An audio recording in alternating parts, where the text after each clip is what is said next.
การโจมตีระบบแบบคุกกี้ poisoning คุกกี้เป็นเนื้อที่ในการเก็บข้อมูลในการทำงานบางส่วนไว้ที่ไคลเอนต์สังเกตได้ว่าเว็บไซต์ส่วนใหญ่จะใช้เทคนิคคุกกี้ในการเก็บข้อมูลลูกค้าหลังจากที่เราเข้าไปในเว็บไซต์เหล่านั้นเช่นเวลาเข้าไปล็อกอินหรือ sign on เข้าสู่เว็บไซต์ข้อมูล username และ password ของเราจะถูกเก็บในคุกกี้ text file ใน subdirectory บนฮาร์ดดิสก์ drive C ของเครื่องเราเองข้อมูลส่วนตัวอื่นๆของเรานอกจาก username หรือ password ก็ถูกเก็บอยู่ในคุกกี้ด้วยเช่นกันแฮกเกอร์สามารถวิเคราะห์แพทเทิร์นจากข้อมูลในคุกกี้ทำให้ทราบถึงลักษณะการเก็บข้อมูลของเราและใช้ข้อมูลเหล่านี้ในการเข้าถึงข้อมูลของลูกค้ารายอื่นๆในอีคอมเมิร์ซไซต์เนื่องจากคุกกี้ไฟล์ส่วนใหญ่เป็นเท็กซ์ไฟล์ที่ไม่ได้เข้ารหัสหรือไม่ก็เข้ารหัสแบบง่ายๆซึ่งทำให้แฮกเกอร์สามารถแกะแพทเทิร์นออกมาได้ดังนั้นเราควรจัดการกับคุกกี้อย่างระมัดระวังไม่อย่างนั้นข้อมูลลูกค้าในเว็บไซต์ของเราอาจล่วงไปสู่มือแฮกเกอร์ได้ง่ายดังนั้นเราควรตรวจสอบโปรแกรมพวกนี้อยู่เป็นประจำว่ามีฝังตัวอยู่ในเครื่องของเราหรือไม่สำหรับเว็บมาสเตอร์ควรใช้งานคุกกี้อย่างระมัดระวังหรือเราอาจจะไม่ใช้คุกกี้ในฝั่งไคลเอนต์เลยก็ได้เพื่อความปลอดภัยของยูเซอร์ที่เข้ามาใช้บริการเว็บแอปพลิเคชันของเราคุกกี้มีอยู่2ประเภทคือ 1. persistent เป็นคุกกี้ที่ไม่มีการลบข้อมูลออกแม้ว่าจะปิดแอปพลิเคชันไปแล้ว 2. non persistent เป็นคุกกี้ที่จะลบข้อมูลออกจากไคลเอนต์เมื่อหมดเวลาหรือเมื่อปิดแอปพลิเคชันไปแล้วคุกกี้มีประโยชน์สำหรับเว็บแอปพลิเคชันในการทำงาน3ลักษณะคือ 1. user authentication 2. state management 3. saving user preference หลักการในการใช้งานคุกกี้เพื่อความปลอดภัย 1. ไม่ควรเก็บข้อมูลในคุกกี้เป็นเพนเทคหรือเข้ารหัสข้อมูลแบบหลวมๆ 2. ควรคำนึงไว้เสมอๆว่าข้อมูลในคุกกี้นั้นไม่ปลอดภัย 3. ถ้าใช้งานคุกกี้ควรระมัดระวัง2กรณีคือ ไม่ควรมีคนอื่นๆมาใช้งานคุกกี้ได้และไม่ควรมีใครรู้ข้อมูลในคุกกี้ไม่ว่ากรณีใดๆ 4. ควรมีการเซต restrictive path ในคุกกี้ 5. ในการตรวจสอบ authentication นั้นไม่ควร valid ถ้าทำงานเกินช่วงเวลาที่ตั้งไว้ 6. ข้อมูลที่เก็บไว้ในคุกกี้ควรเป็นข้อมูลที่ใช้ชั่วคราวเท่านั้น 7. ในการสร้างโทเค็น ID ควรใช้อัลกอริทึมที่มีประสิทธิภาพไม่สามารถคาดเดาได้ 8. ใช้คุกกี้ timeout สำหรับลบคุกกี้ที่ไม่มีการใช้งานออกจากระบบ 9. การทำ Authentication ควรใช้ข้อมูลของ IP address มาประกอบด้วย โดยสำหรับ Business Internet ควรใช้ IP address ทั้ง 32 บิต สำหรับการใช้งานเว็บทั่วๆไปควรใช้ข้อมูล 16 บิต มาประกอบการทำ Authentication ด้วย 10. ในการทำ Authentication ควรใช้ข้อมูลเกี่ยวกับ Client มาประกอบด้วย เช่น การใช้ Header ที่เป็นค่าคงที่และแตกต่างกันในแต่ละ Client เช่น User Agent Accept Language หรืออื่นๆ 11. สำหรับ Authentication Cookie ถ้านำมาใช้งานครั้งหนึ่งแล้วก็ไม่ควรนำมาใช้งานอีก ต่อไปก็เป็นวิดีโอสำหรับการทำคุกกี้ poisoning นะคะ Hi, I'm Brian Contos, Chief Security Strategist with Imperva. Today's educational video demonstration is on cookie poisoning.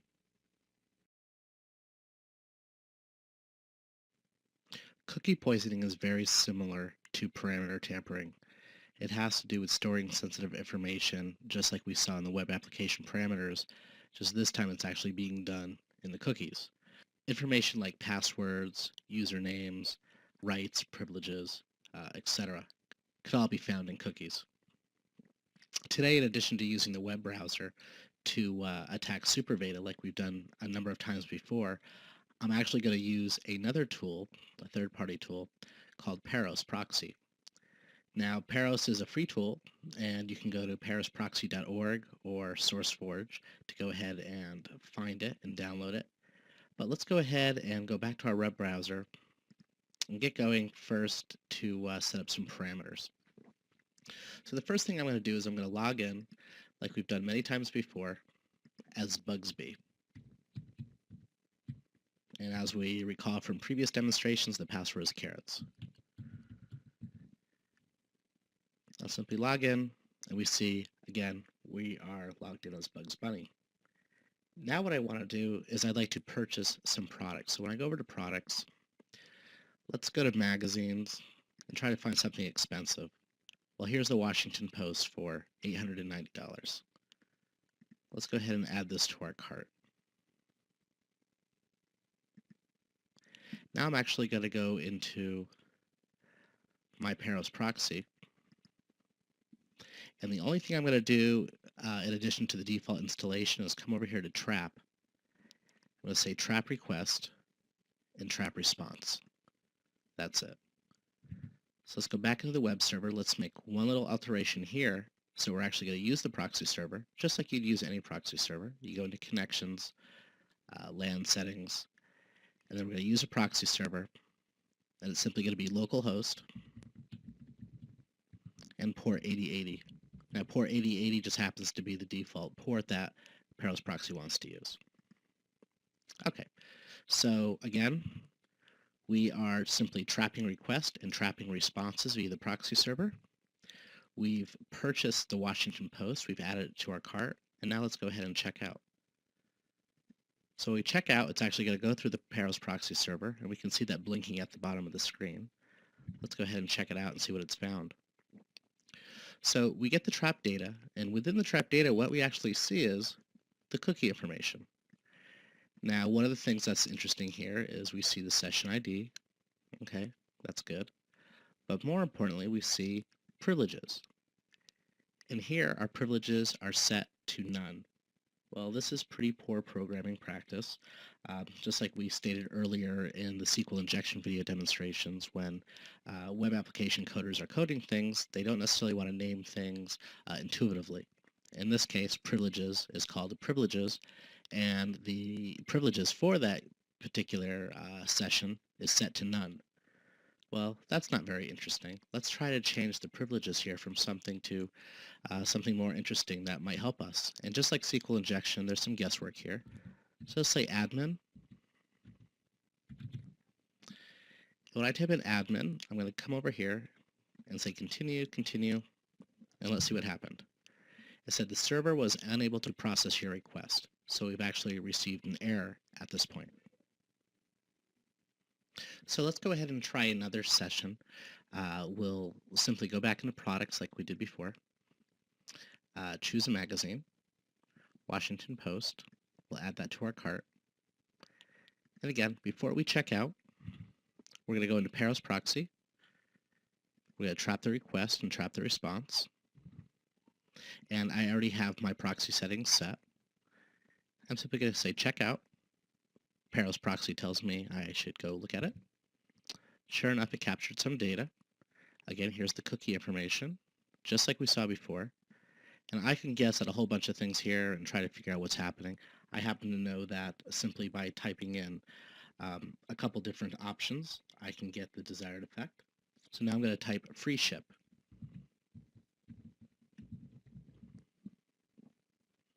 I'm going to say continue, continue. Go back to my browser, see what happens. And that's not too bad. It's a product for $890.55. It's usually $10 shipping, but now we don't have to pay shipping. So let's go ahead and try one more option. We're simply going to go into products again, magazines, and we're going to add the Washington Post to our cart. Now before we say checkout, I want to turn on my traps. Again, I already have my proxy settings set in Internet Explorer. I'm going to click checkout. And again, Paros proxy is telling us there is a session that I need to take a look at. Here's my cookie information. And now I'm going to change this cookie information to say discount. Just like before, continue, continue. And now we don't have to pay shipping, but also we get a 10% discount. So instead of, paying the original price, which was close to $900, we save about $100. Not too bad. You might say, well, with parameter tampering, we're actually able to make much deeper discounts for ourselves. Well, parameter tampering is not always available. So a great plan B is to actually leverage a proxy like Paros so that you can simply go ahead and modify the cookies, what's called cookie poisoning. From a web developer's perspective, this is why when you're working with cookies, they, one, need to be encrypted, two, need to be signed so people can't modify them, at a minimum, three, name them something that's not intuitive. So for example, privileges shouldn't be called privileges, and your actual privileges shouldn't be set to things like discount or admin or none or free shipping.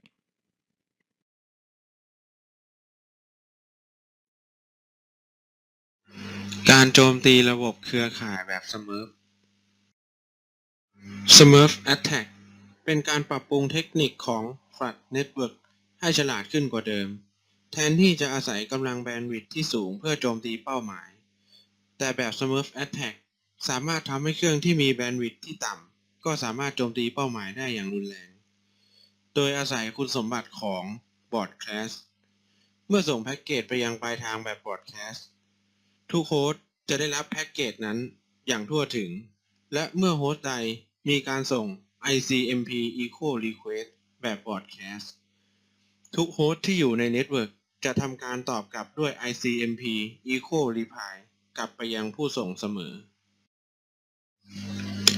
การโจมตีประเภทนี้เครื่องแฮกเกอร์จะส่ง ICMP Echo Request แบบ Broadcast และทำการปลอม IP address ต้นทางให้เป็น IP address ของเป้าหมาย ดังนั้นเมื่อทุกโฮสต์ที่อยู่ในเน็ตเวิร์กได้รับ Request จะทำการตอบกลับด้วย ICMP Echo Reply กลับไปยังเป้าหมายแทนที่จะไปหาเครื่องแฮกเกอร์ หากมีการส่ง ICMP Echo Request แบบ Broadcast ดังกล่าวมากและรวดเร็วจะทำให้เป้าหมายหยุดทำงานในที่สุด การโจมตีวิธีนี้เป้าหมายไม่จำเป็นต้องเป็นโฮสต์ใดโฮสต์หนึ่ง อาจเป็นหลายโฮสต์โดยมีจุดประสงค์เพื่อทำให้เน็ตเวิร์กเต็มไปด้วยรีพายจนแพ็กเกจอื่นที่ทำงานอยู่ไม่สามารถส่งออกได้ สรุปง่ายๆผู้โจมตีจะส่ง ICMP Echo Request ไปยัง Bandwidth Address ในเครือข่ายที่เป็นตัวกลาง ปกติจะเรียกว่า Amplifier โดยปลอม Source IP Address เป็น IP Address ของระบบที่ต้องการโจมตี ซึ่งจะทำให้เครือข่ายที่เป็นตัวกลางส่ง ICMP Echo Reply กลับไปยัง IP Address ของเป้าหมายทันที จะทำให้มีการใช้งานแบนด์วิดท์อย่างเต็มที่ วิธีการโจมตีระบบ At first, we determine the IP address of the victim.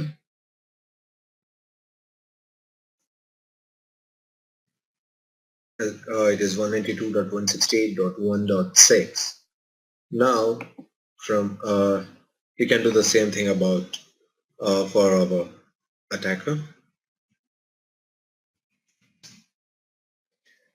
As we can see, it is in the same network, that is 192.168.1.7. Now we have to check now we can, using the Nmap, we can scan the network and we can see if the hosts which are up in our website, in our network.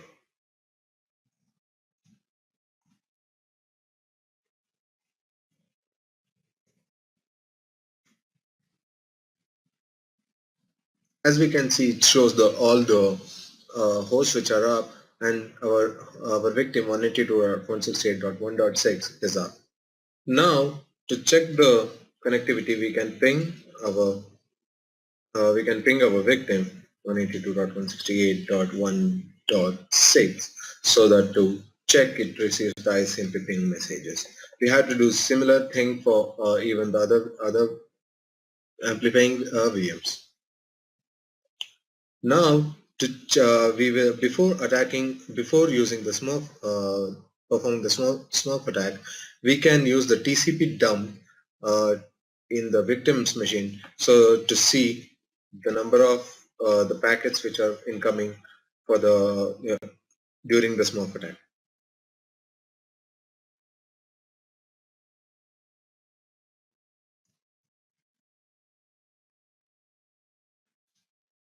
TCP dump will listen to all the TCP packets coming to the Ethernet 0.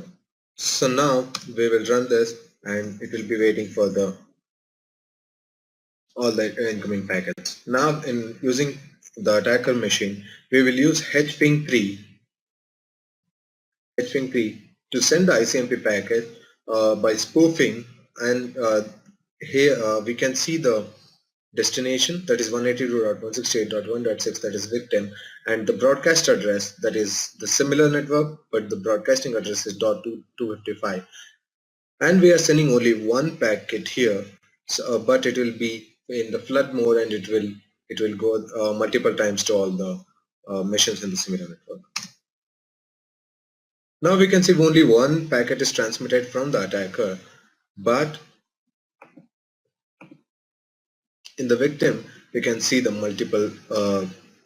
packets being received. This can go on for a while, but we might have to stop for the time sake. Now we can see, even though we sent only one ping message, the victim has received 45 packets in a very short period of time. Now, to mitigate this, we have the Smurf attack. We have the snort installed in our victim machine. We have used the rules to set it up.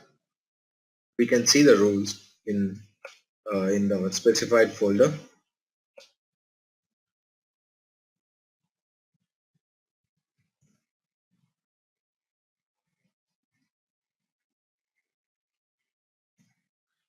The rule is, if anything comes from the broadcast address, we will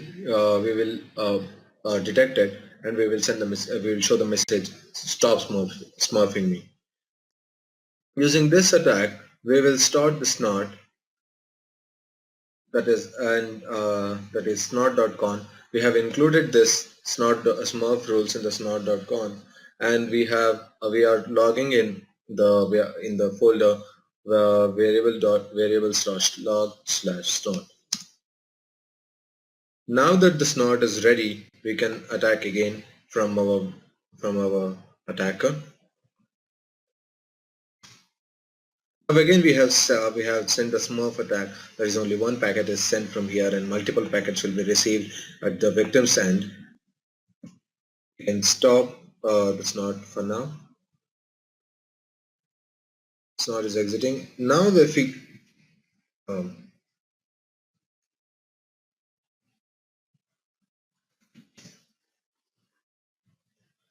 we go to the specified position, specified directory where the log for all the Smurf attack is there, we can see the alert file in this. And if you see the alert, if you open the alert file, we can see all the entries for each packet received during Smurf attack. We can see the messages, that is stop smurfing me, and also the incoming IP addresses will be different. This or this and many other, because it is spoofed, we can't say from which computer or from which machine it came from. So using this, however, wherever the packets come from, we can stop the Smurf attack, we can detect it as IDS, and we can take the required actions. Thank you. วิธีการป้องกันระบบ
IP spoofing